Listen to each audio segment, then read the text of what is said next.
But the impact on social issues is what I'm concerned about. The kingdom must impact our social culture. And one of the number one issues facing the Western culture and the Western world is that of the murder of babies. I saw figures from the United States. The United States kills more babies every year than the people in the Bahamas. In other words, there are only 300,000 people in the whole Bahamas. America kills 500,000 babies a year.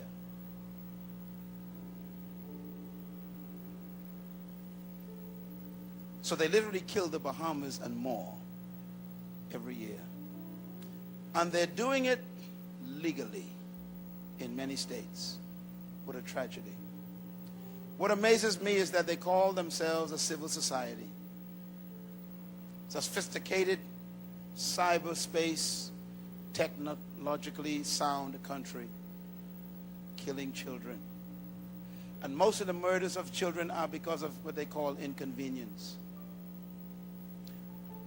This kingdom should not be closed without us appreciating that the kingdom must make an impact on our social issues.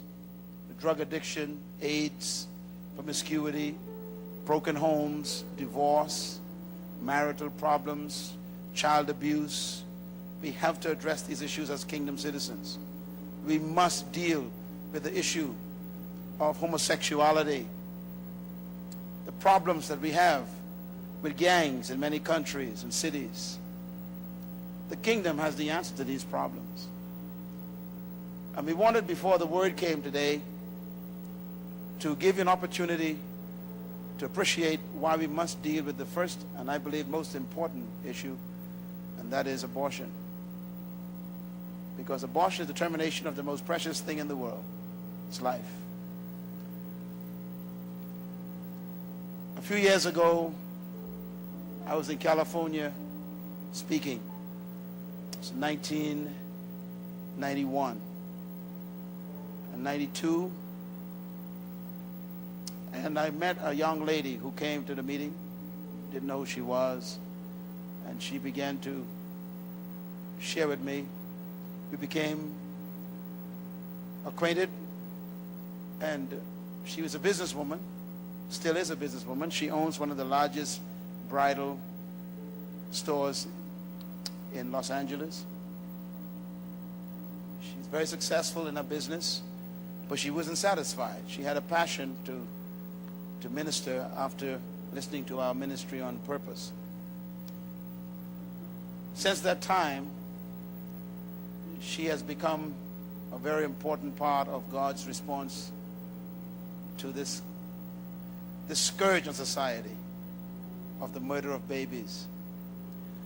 What you're about to see in the next few minutes is not just a ministry that she has, but it comes from the experience that she had. She not only talks about this issue, she understands it. She just released a brand new book this week, published by one of my own publishers in the United States, Destiny Image. And I think the name of the book tells the whole story, because you're going to see a part of that title of the book tonight. She produced a full drama that is now a traveling drama that depicts the spirit of this entire issue and God's answer to it. This drama would be about 2 hours long, and I want to encourage you, if you are a pastor or someone involved in children's or youth work, you definitely want to talk to this lady to bring this drama to your country, to your city. Once you see this drama, you don't need to say anything else to young people or older people. It makes you understand that abortion is not the answer.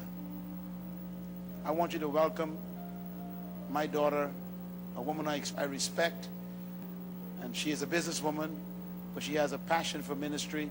And everything you're about to see and hear, she wrote it. It came out of her. I'd like to invite to this stage Minister Cheryl Chew. Please give her a hand as she comes.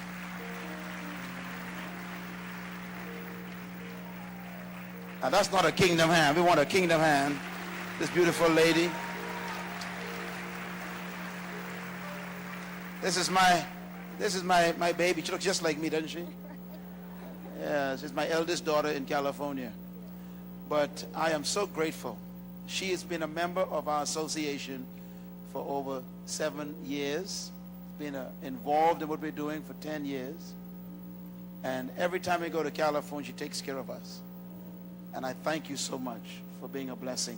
Tell us what we're about to see, and may the Lord use you to minister to all of us. We go into the storytelling of different people's lives in our musical. And in it is a story for everyone, because abortion affects 70% of our population, knowingly or unknowingly.